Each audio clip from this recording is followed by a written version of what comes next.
Namaste students, how are you? Hope you are doing well.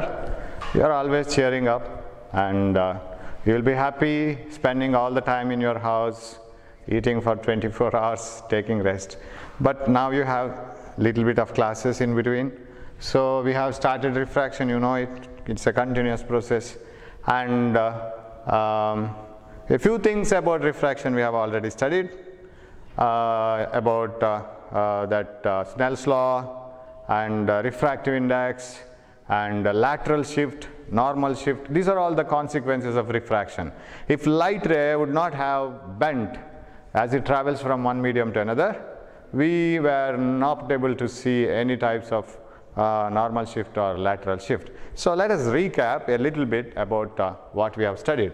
One is lateral shift. We know that before that we will see how does a ray of light change its direction and how do we measure it in terms of refractive index. So if your ray of light is incident on a media, if I is the angle of incidence and R is the angle of refraction, then we define refractive index. Suppose this is the refractive index of the second medium with respect to R. So this is the refractive index of the first medium with respect to R. Then we write sin I by sin R is always defined as the refractive index of the second medium with respect to first, and which can also be defined as the ratio of refractive index of the second medium only with respect to R. Now both are not either 1 or 2. Neither of them are R, they are different media. So if you keep this medium with respect to R, then N2 is the refractive index, and if you keep this medium with respect to R, then N1, and which is also equal to V1 by V2. Now you cross multiply these two, what do you get? And that is called general law. That is also Snell's law. N1 sin I, refractive index into sine of the angle, refractive index into sine of the angle. N1 sin I is equal to N2 sin R. So this is the formula which we are going to use again and again in the future. Okay, right.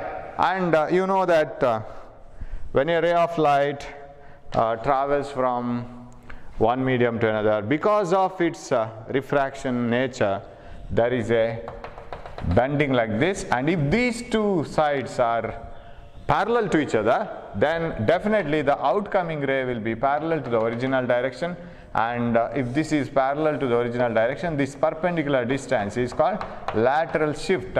Lateral shift is the shift in the position of the ray of light, or it is the perpendicular distance between the original direction and the emergent ray when a ray of light undergoes refraction through a parallel sided medium. That is lateral shift. So lateral shift is one of the consequences of refraction, and formula for lateral shift, of course this is not in the syllabus, T by cos R into sin I minus R. So that is the amount of lateral shift. That is perpendicular distance, it is measured in meters. So lateral shift is T by cos R into sin I minus R, where T is the perpendicular distance between the two faces where the refraction is occurring. T is the perpendicular distance between the two faces where the refraction is occurring. I is the angle of incidence, R is the angle of refraction. That is the formula, but you need not worry about this for the theory. Okay. Now, so another consequence of refraction is normal shift. Any things kept inside the denser medium appear to be shifted upwards. That is a common thing, and you know a coin kept inside a beaker appears to be shifted up. Suppose this is the coin. When it is viewed normally, you will see that this coin is at some other position. You feel that it is not here, it appears to be shifted upwards. So when a bird looks into water, the fish may not be at the same place where it is. It appears to be shifted somewhere else. So the bird should be very intelligent enough to catch the fish, because fish will not be seen at the same place where it is. But it has a natural instinct how to catch the fish and all. Now, where this coin appears to be, apparent shift in the object position kept in one medium viewed normally from the other medium is called normal shift. Okay, so you have to consider one ray which is moving normally, and angle of incidence is 0 because this ray is along the normal, because we measure all the angles with respect to normal. So this ray is along the normal, angle of incidence is 0, refraction is 0. Take another ray of light incident at some angle, say this is water and this is this is air, then the ray of light bends away from the normal, denser to rarer medium, velocity increases. So another ray of light considered here, it will also bend away from the normal. For a person observing from outside, these two rays appear to come from a point here. So this is the direction along which it is a line which is projected backwards. So this becomes the image and this becomes the object, and if I name all the distances, this is the normal shift, normally viewed shift. And what about the other one? Other one, this is apparent depth, the depth at which the object is seen. It is not real, it is a feeling only, it is not real. And this is real depth. Okay, this is real depth.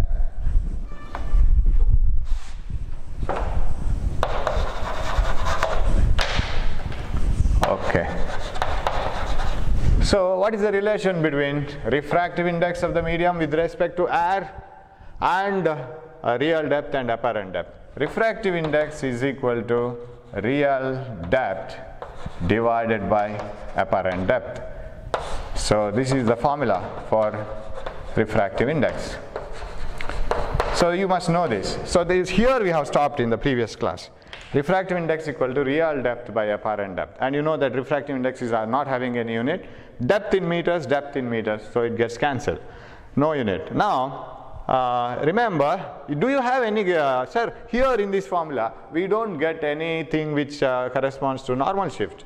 So can I have a formula for normal shift? This is in the syllabus. Next formula is not in the syllabus, but you may have that very easily. So n is equal to, so shall I write this? Suppose if I take the normal real depth as the T or D, something like this, real depth, then normal shift as some ns, how can I write it? Refractive index n equal to real depth, that is D, divided by apparent depth. Apparent depth can be written as real depth D minus normal shift. Am I right? From this total depth, if I subtract this one, I get this one. So D minus ns. Is it so? Okay, that is refractive index. Okay. Okay, here, now if I continue this one, I will invert this, invert the formula. So that implies 1 by n, 1 by refractive index of the medium where the object is present. 1 by n is equal to D minus ns by D, right? Real depth minus normal shift. Now, if you divide this by D, what you will get? That implies 1 by n is equal to 1 minus normal shift by real depth. D by D minus ns by D. So that implies what is, okay, I will bring ns by D to this side, 1 by n to the other side. Normal shift by real depth to the left hand side, 1 minus this, that is equal to 1 minus 1 by n. So what is normal shift? Normal shift is, so shall I write it? I will adjust it here. Normal shift is equal to the real depth into 1 minus 1 by n. So this is the formula for normal shift. Of course, you need not strictly remember this formula. You will get it from this. So this is the formula for refractive index, real depth by apparent depth. And this is the formula for the case when the object is kept in the denser medium, viewed normally from the rarer medium. All the things kept in the denser medium appear to be closer and closer. Whereas if you do the other way, go inside the swimming pool and look into the objects outside, they appear to be far away and far away. In such a case, you can have the formula as refractive index is equal to apparent depth by real depth. So you will have to change the formula. Of course, these are all needed not for theory, this one and this one. When you go in a little bit advanced towards the entrance examinations, all these things are needed. So here, apparent depth by real depth, this is the case when you are in denser medium, observe the objects in the rarer medium. And one more thing is, sir, this is air we have considered. Suppose this is not air. So I will call this as the refractive index of the medium where the object is, say, kept. And refractive index of the medium where it is viewed, then this is Nk by Nv. This is the formula, right? So Nk by Nv. So this formula, don't write this in the answer paper, just to remember. For example, if the other medium is not air, suppose the other medium is air from where you have observed, viewed, refractive index of the medium where the object is viewed. If it is air, then this becomes 1. You can replace this as N, no problem. But suppose the problem contains two different media, the observing media is not air, even the other one is not air. Then this is the strict followed formula. Refractive index of the medium where the object is kept, divided by refractive index of the medium where it is viewed, then real depth by apparent depth. That's how it is taken. And if you are asked to write the examples for normal shift, coin appears to be shifted upwards, and the bottom of the swimming pool appears to be shifted upwards, and a pencil kept in a beaker containing water appears to be broken. How it is so? You just imagine that, suppose you have a beaker containing water, and if this is the stick or the pencil which is kept and it is filled with water, just analyze it like this. Why does the stick appear to be like this, broken here, from here onwards, like this? Reason is very simple. Now you paint this stick with the different colors here. You paint this, paint it here and here. Imagine that the whole stick is made up of different pieces. Now each piece from the surface of water, each piece is at different real depth. Real depth for this piece is this one. Real depth for this piece is this much. Real depth for this piece is this much. So different pieces will have different real depth. When you have different real depth, same refractive indices. Even if you view the pencil from here to this point, here to this point, here to this point, refractive index of this medium and this medium are remaining the same. So these two will not change. And real depth keeps on changing. So when real depth keeps on changing, apparent depth should change so that you have to keep this ratio same. That means real depth, if it is more, apparent depth is also more. This appears to be shifted here. This point of the pencil appears to be shifted here. For this point of the pencil, real depth is less, apparent depth is also less, not this much. This part of the pencil, real depth is less, apparent depth is also less, it is not this much. So apparent depth keeps on changing. The whole stick appears to be shifted here. Each and every point of the that stick appears to be shifted upwards. So that is the beauty of normal shift. So the whole stick appears to be broken because we expect the stick to be like this inside the water also. But it doesn't appear so, it will be appearing here. So that is about normal shift. Okay. Now another important concept is total internal reflection. We will move on to that. What is total internal reflection? You might have heard about this word in your lower classes. You will have to go a little beyond this, that's all. Now, whenever a ray of light travels from denser to rarer medium, it bends away from the normal. We know that consequence. Now, if you go on increasing the angle of incidence, then the angle of refraction should go on increasing. So denser to rarer medium movement means velocity increasing. Rarer medium, it should have more velocity. Light should have more velocity in rarer medium. I will take water. Inside the water, imagine there is a bulb. And bulb emits light in all the directions. So you consider different rays of light moving from denser medium N2 to rarer medium N1. Sorry, N2 here. Denser to rarer medium. Consider one ray of light which is incident. Say this may be air and this may be water. You are looking into the rays of light coming from water. A ray of light incident normally like this, along the normal. Angle of incidence is 0. Angle of refraction is also 0. It moves undeviated. It moves simply away from, it moves away without any bending. We say in a single word, the ray passes undeviated, without any deviation. Okay, because I is 0, R is also 0. There is no bending. Take a ray making an angle like this, because bulb will emit many rays. There is no restriction. When the ray of light is incident at some angle, imagine a normal here, and that for that normal this makes an angle I, and since the ray is moving from denser to rarer, its velocity is increasing, so the ray, instead of moving in the same direction, it will be thrown away like this. This is the angle of refraction. It bends away from the normal. Now there may be still one more ray of light which is moving like this. So what happens to this? For this one, definitely angle of incidence will be more than this angle because it has bent a little more, and its angle of refraction will also be more than the previous case. So I call this as I dash and R dash. So if you go on tracing such rays one by one, what will be the condition then finally? Consider one more ray of light like this. Sir, what happens to this ray of light? And we will assume that this ray of light moves very, very close to the surface, because as we increase the angle of incidence, angle of refraction should keep on increasing. Finally, you can find a ray which is moving very, very close to the surface like this. Very close to the surface, such that I can write this ray to be almost moving at 90 degrees, right? It is not exactly 90 degrees. It cannot be 90 actually. But we take it as 90 and we say that it is a critical condition. What do you mean by critical? You can't have it in practical. It is very difficult to have a ray of light at 90 degrees, undergoing refraction at 90 degrees. I will say why it is critical. So I call this particular angle where the ray after refraction grazes the surface.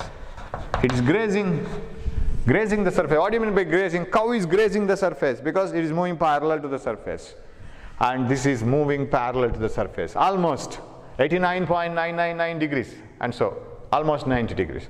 I call this angle a special angle called critical angle, where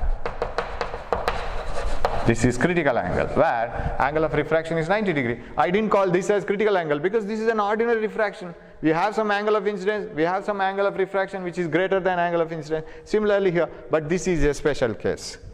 So if you take a ray of light and make it to fall at some particular angle which is traveling from denser to rarer medium, then after refraction it moves parallel to the surface. Sir, why didn't you write it parallel? Okay, in the examination when you draw that, it is a critical condition, you are explaining that it is parallel. I will show it like this, parallel to the surface. But this is not possible in reality.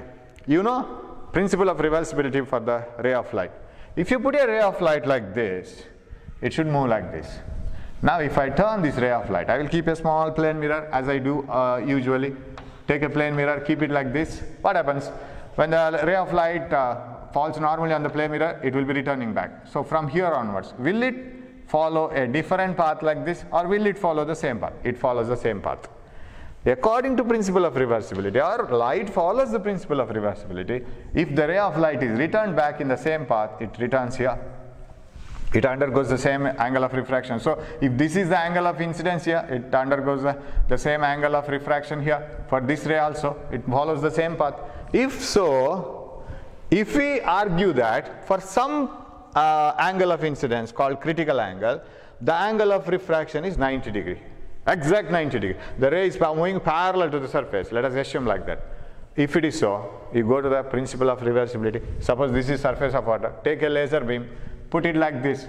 Then how come the laser beam know that it should enter here? It will move parallel to the surface like this. So if you have a glass slab, and if this is the normal, if you put a ray of light like this parallel to the surface, how come this laser beam know that it should come like this?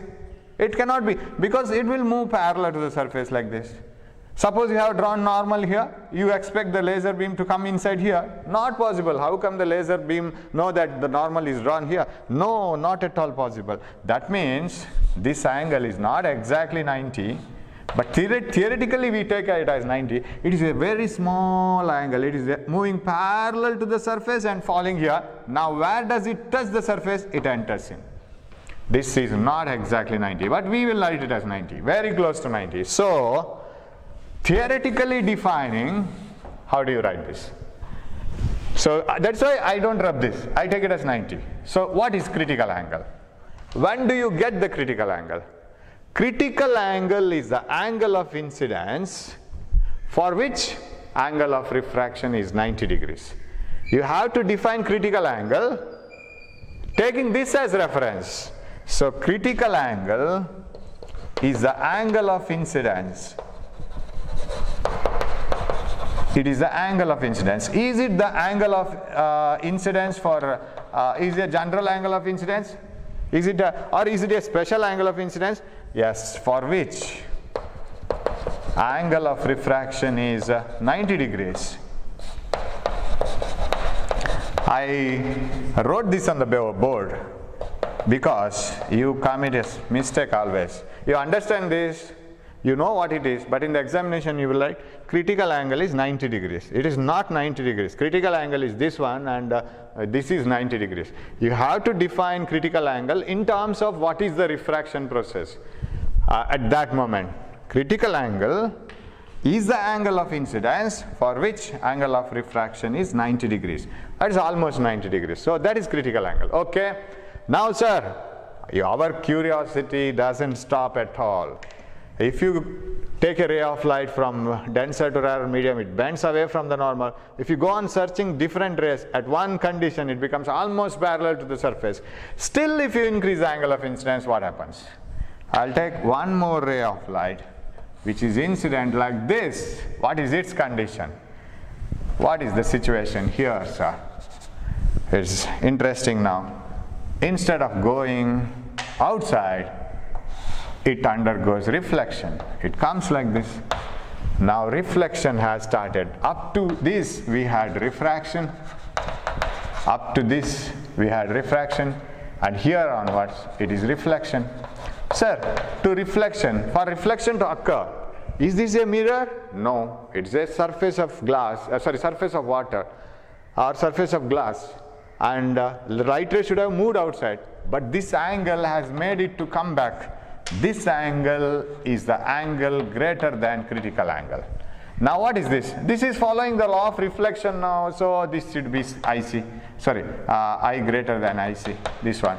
So if the angle of incidence is greater than the critical angle, so I have arrow mark here, greater than the critical angle, more than this one now, the ray reflects back to the same medium, and we call it as total internal reflection. So you may be asked to define what is total internal reflection. The case where when a ray of light travels from denser medium to rarer medium, if the ray of light is incident at an angle greater than the critical angle, the ray reflects back to the same medium. This process is called total internal reflection. So you have to explain the story, what has happened. Then you have to say that this is total internal reflection. So you have to start from once upon a time. Then you have to stop at they lived happily for a long time. So what is once upon a time? When a ray of light travels from denser to rarer medium and is incident at an angle greater than critical angle, that condition also must be mentioned, and is incident at an angle more than the critical angle, the ray reflects back to the same medium and instead of undergoing refraction. That process is called total internal reflection. And you may be asked to write conditions like this. A question may be like this also. What are the conditions required for total internal reflection? Can total internal reflection occur in all cases? No, not possible. Condition 1. Ray must be trying to move from denser to rarer. Ray must be tending to move from denser to rarer medium. It should try to move from denser to rarer medium. First condition. Second one, angle of incidence must be greater than critical angle, because you know, even if it is trying to move from denser to rarer, if the angle is less than critical angle, there is refraction. There is no total internal reflection. So conditions required for total internal reflection are: the ray must tend to travel from denser to rarer medium, and angle of incidence must be greater than critical angle. At the critical angle, you know what happens, right? So this is total internal reflection. So what is total internal reflection? What are the conditions? Very, very important question. And what is critical angle? Another important question where you usually commit mistakes. And you will be in a mood that I know everything about this, but when you write the sentence, you will go wrong. Okay. Now, so critical angle is the angle of incidence for which that ray of light undergoes refraction at 90 degrees. Now, sir, what is this critical angle value? I have water and air. What is the critical angle value? Is it same for glass and air? No, it depends on the refractive index. So if you take a glass block and if you want a ray of light to come back, what is the minimum angle needed? And if you have water and air, what is the minimum angle needed so that light ray undergoes total internal reflection? It has to be paired now. How? What is the relation between refractive index of the medium and this critical angle?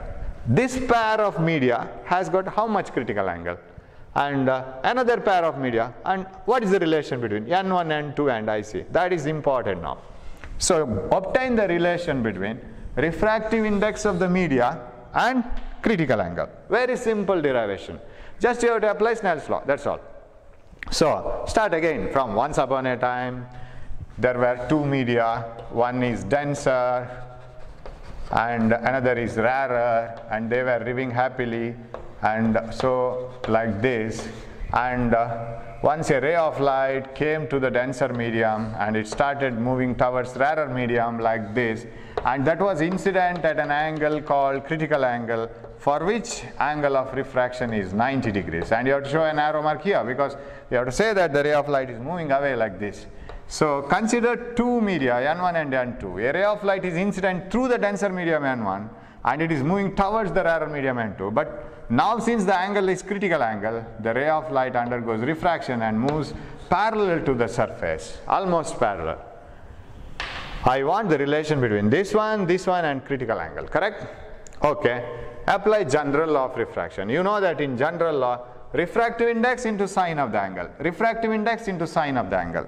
So they must be equal. So N1 sine IC must be equal to N1 sine IC must be equal to N2 sine 90. You remember this, right? So if you have a refraction process like this, if you have a refraction, any type of refraction, so if the ray is undergoing refraction like this, then N1 is the refractive index here, N2 is the refractive index here. With respect to air, everything, this one when it was with respect to air, refractive index, this one when it is with respect to air, this is I and R. N1 sin I is equal to N2 sin R, most used formula in the optics chapter. Okay, so we have applied this, N1 sin IC, N2 sin 90. So you know, I will jump here now. N1 sin IC is equal to N2. What is sin IC? N2 by N1. What is critical angle then? Critical angle is sine inverse of N2 by N1. Okay, so critical angle is the sine inverse of refractive index of the rarer medium to the refractive index of the denser medium. You see here this ratio. It is the refractive index of the rarer medium to the refractive index of denser medium ratio. Sine inverse of N2 by N1, IC is equal to a small derivation, right? Now, shall we minimize this formula to a little extent? Shall we minimize this? How to minimize this? You can minimize this like this. Now let us take that this medium is air and this is a medium of refractive index N. Then what will happen? N2 is 1 now because air has a refractive index 1. Because refractive index of air can be calculated as the ratio of velocity of light in air to the velocity of light in the medium. C by C, 1. This is the minimum refractive index. So critical angle can also be obtained by sine inverse of N2 refractive index of the rarer medium, that is air, divided by refractive index of the denser medium, N. So IC is equal to sine inverse of 1 by N. So this formula can be used, when the other medium is air. If the first medium is, okay, the denser medium of course you have to take other than air, and the next one is air, sine inverse of 1 by N. Now, let me see one application of this, total internal reflection. One application. So, one application is optic fiber. Optic fiber cables. So where do we use total internal reflection? What are optic fibers? Optic fibers are the small cables. And one of the advantage of total internal reflection is, you see, if you take a mirror like this and make a ray of light to fall and get reflected like this, 100% of the light is not reflected. Up to about 90%, 95%, that's all. Even if it is the best mirror, not 100%. But in total internal reflection, 99% of the light is reflected. The amount of light that is absorbed or lost is very, very less. So why can't you use this type of reflection where almost all the light is reflected back to send the signals? What type of signals? You convert electrical signals into optical signals. Why can't you send it? That is made use of in optic fibers. So optic fiber contains some cables. What type of cables? Solid cables. Suppose you take a glass rod. For example, this chalk is a solid rod. If it is made up of glass, it is transparent, right? Or fiber, plastic, it is transparent. So we have such a type of cable like this. Okay? So a cable like this. This is made up of one material, and its refractive index is of one value, and this should be having more refractive index. So this is not hollow, this is solid. And to this cable, it's a flexible cable. It may be made up of fiber. If it is fiber, then you can bend it to up to a certain extent. It is coated with another material of lower refractive index. It is also transparent. So optic fiber is a cable which can be bent into different angles, and it is made up of a core, and this is called core. Okay, this is core, and this is called cladding. Core is surrounded by another medium of lower refractive index, so less refractive index. I'll name it again. Core. Core is made up of more refractive index. This is core. Refractive index more. And cladding is made up of lesser refractive index. Refractive index less. Okay, and both are coated one over the other, and both are transparent, and it is not hollow, it is a solid one. And how do we transmit the light through this? Optic fibers are the cables, transparent cables, solid cables, and they work under the principle of total internal reflection. And they are used to transmit signals over long distances, even in the curved path. They can transmit light in the curved path. How, sir?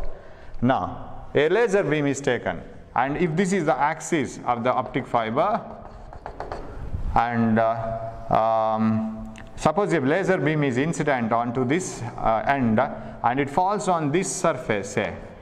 So core has got a uniform refractive index, say. It may be having some variable refractive index also. Suppose the light falls on this. Now this angle is chosen in such a way that for this medium, when the light laser beam travels from core to cladding, core is having more refractive index, denser, to rarer, cladding, which is having refractive index less. This angle is chosen in such a way that it will be more than the critical angle. So what happens to this ray of light if this angle is more than critical angle? If this is normal, it undergoes total internal reflection. And here also, this angle will be more than critical angle. Light can't enter into the cladding, lesser refractive index, and rarer medium, it undergoes again total internal reflection. So after a series of total internal reflection, light comes out with almost the same intensity. So you were able to, and for an external person, we feel that the light has traveled in a curved path. So we were able to send a light in the curved path. So this is how the optic fibers work. So they contain a core made up of some material of higher refractive index, transparent but solid, surrounded by another material called cladding and of lesser refractive index. And the refractive indices must be chosen in such a way that when a ray of light is incident at suitable angle, it should undergo a series of total internal reflections and finally come out at the other end. That is a speciality of optic fiber cables. Of course, you might have seen by the side of the roads, you will have some boards like that, and it will be written like this on this OFC, optic fiber cable. If you have such stones or in the roadside, the meaning is that telecom has put some optic fiber cables inside, and it is not a single fiber. And remember, this single fiber cable will be as thin as your hair. One single fiber cable, only as thin as your hair. They don't put one single fiber cable, OFC, they will put a bundle of cables, and it will be coated with some other materials, because when it is put inside earth, it shouldn't get disturbed from moisture or pressure from outside and water when it is raining. It has to be protected from everything. So we have different types of coatings over it, and finally the cable will be of this much thickness. Actual cable will be inside. There will be a bundle of cables, and we will see that later on. At the end I will show how that optic fiber cables are. So finally it moves out through the cable like this. So optical signals can be sent over a longer distance, and they can be brought in the other side very easily. And this finds a replacement for all the copper cables, because in the olden days we were using copper cables for sending electrical signals. The main problem with the copper cables is copper cables get heated when the current is passing through them, or signals, electrical signals are passing through them. So whatever the signal is received at the other end will not be as strong as the signal which is sent. So every time you need to amplify it and you have to send it back. So it needs a lot of energy, because loss of energy itself is more. Here such a loss of energy is very less. Only the thing is, if you want to add another cable, coupling is a little bit difficult, because this ray of light should fall onto the other cable with the same angle of incidence such that it undergoes total internal reflection, otherwise it is a problem. So coupling the cable is difficult, whereas coupling copper wires is very easy, but it is not so easier. But still this is more efficient way. You can send the signals for a longer distance without loss.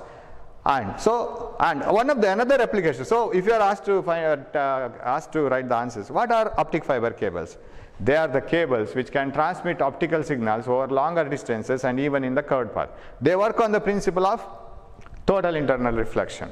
Applications: communication, telecommunication, and they are also used in medical field. You have to write endoscopy.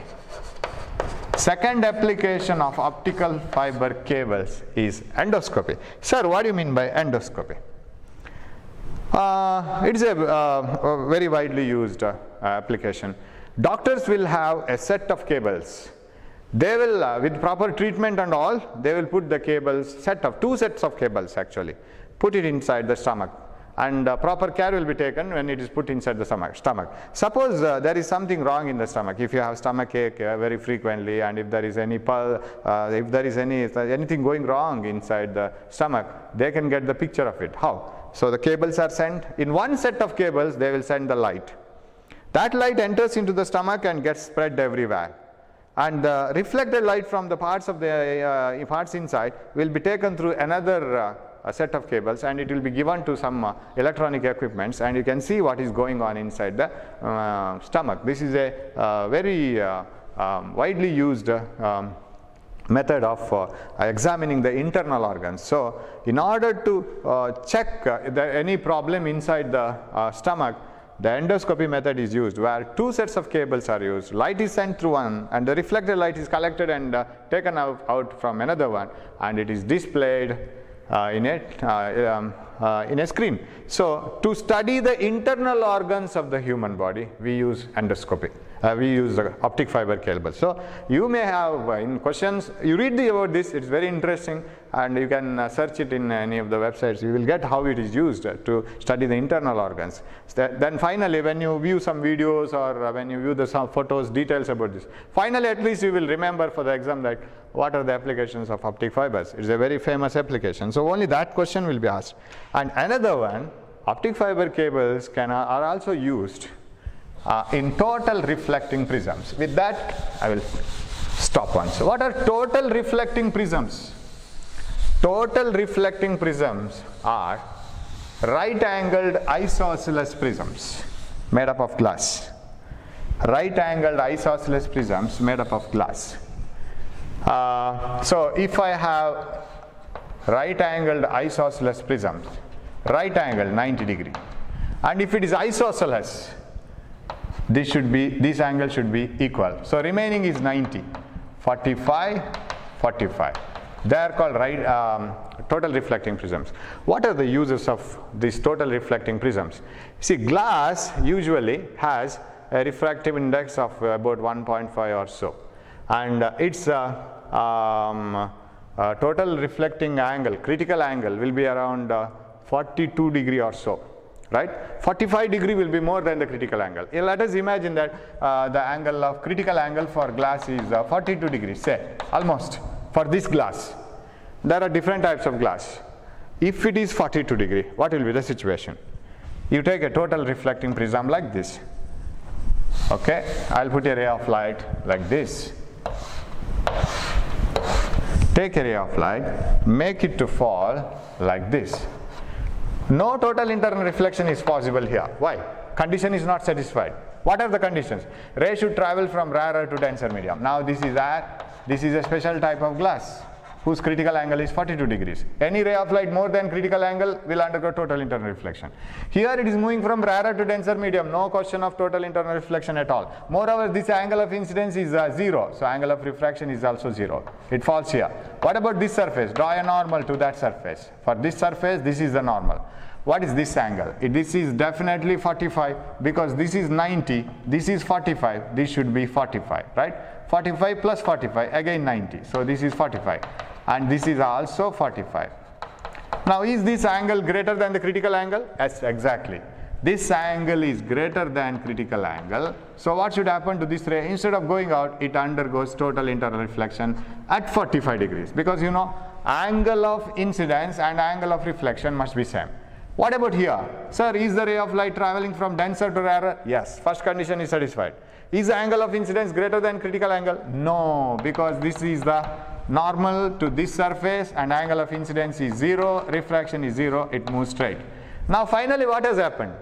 A ray of light moving like this has been totally reflected and it moves like this. Now did I totally finally I bend the ray of light by 90 degrees? Totally the ray of light has been bent by 90 degrees. So total reflecting prisms are right angled isosceles prisms made up of glass which are used to turn the ray of light by 90 degrees. Here only total internal reflection is possible because angle of incidence is greater than 42 degree critical angle. Ray is traveling from denser to rarer medium. Now where do we use these applications? Periscopes. You can search this anywhere. Periscopes where to see the objects which are inside water or somewhere else. Periscopes turn the ray of light by 90 degrees. Okay, now is there any other application? Yes sir, you can turn the ray of light in a different way.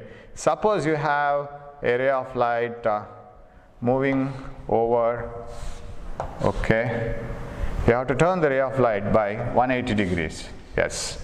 Suppose there is a total reflecting prism like this. So isosceles right angle. This is 45 degrees and this is 45 degrees. So second application of total reflecting prisms. Take a prism whose two sides are equal and one side is right angle. Ray of light is incident on this face. No total interreflection possible, falls on the other face. Here the angle of incidence is definitely 45 because this is 45, this is 90, this is 45. Ray undergoes total internal reflection, moves here because this angle and this angle will be same. After reflection, what about here? Denser to rarer. Keep a normal here to this surface. 45 undergoes total internal reflection. Comes here. What about here? Denser to rarer. First condition is satisfied. But for this one, if you draw a normal, angle of incidence is 0. Not greater than critical angle. So moves out. What is the condition here? Ray is turned by 180 degrees. It was moving like this, it has come out. This type of arrangement is used in binoculars. See, we have two eyes, right? And when you just view, you go to the top of a building or a hill, you view the nature. You can view, you can have your visual or range like this. Suppose you want to see the world in a greater range.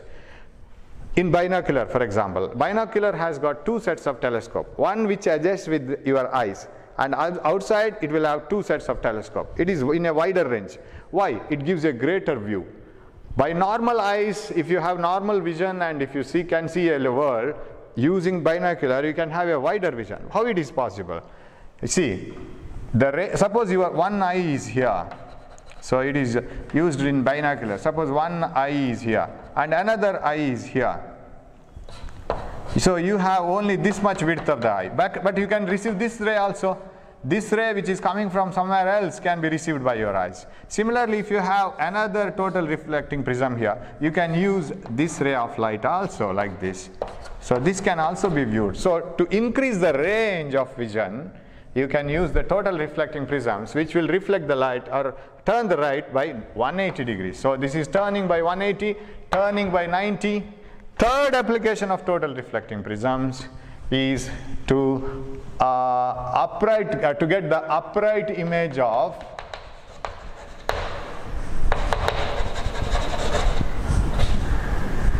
upright images. So usually some of the images will be inverted in lenses or mirrors. So if you want to get the upright image, you can use it like this. Suppose you have a total reflecting prism like this, 90 degrees, 45 and 45. Suppose in a simple manner I will show it. Suppose you have an inverted image like this. I want to get the upright image. Consider two rays of light. One ray going like this, it undergoes refraction here, and total internal reflection here, moves like this, comes like this. And another ray of light coming like this here, and okay, I will take a different color.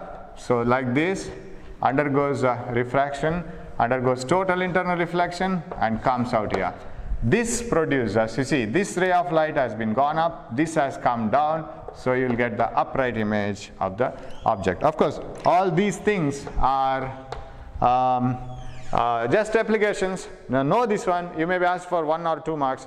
What is total internal reflection? What is critical angle? What are the conditions for total internal reflections? And what is an optic fiber? Application of optic fiber. What is the principle of optic fiber? And what are total reflecting prisms? Why they are used? And how can you turn the ray of light by 90, 180 and produce upright images? All these may be 1 mark or 2 mark question, but it's an important part. Derivation of relation between refractive index and critical angle. N equal to IC is equal to sine inverse of 1 by n, or n equal to 1 by sine IC. So for problems and all. So we will see some of the aspects which you have explained now by putting some laser light. We will see that, then we will finish the class. Thank you. Now let us see some of the practical aspects of what we have studied in this class. Practically, how can show refraction. So this is a glass slab, rectangular glass slab. Already we have shown the path of the light here. Suppose if I take a laser beam and put it like this, you can see how does it move. So I can adjust the laser beam such that it moves in a particular direction like this in the path which is shown. Now if I remove the laser beam, you can see the shift in the ray in the original direction. So now it is hitting here to the 2 nails and bending. It needs a little bit of, yeah, it is moving from here. Now if I remove the glass slab, you can find that its path is entirely changed, right? So this is the direct path without any refraction, and if I place the laser, glass slab, its path will change.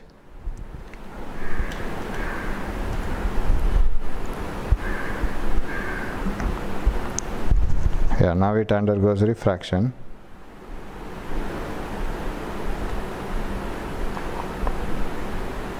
Right.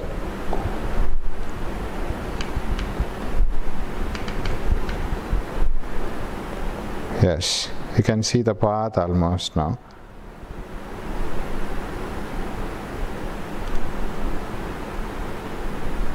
Right. And if I remove this, it moves in the same straight line. Right. So the refraction in a glass slab, you can see it here now. Yes, that is one of the things. And another one is total internal reflection. If you take a liquid and put some amount of colorful liquid into that and mix up it in a dilute form, not more amount of color will make it very dark. Now if I put a laser beam into that, you can see the total internal reflection. See, I have put a laser beam onto one side, the light doesn't come out. It undergoes total internal reflection here at this place, and it returns back to the same liquid and passes out. You can see it from all the angles, and see how I will raise it, and you can see the ray of light undergoing. Can you see that? Little bit of, right?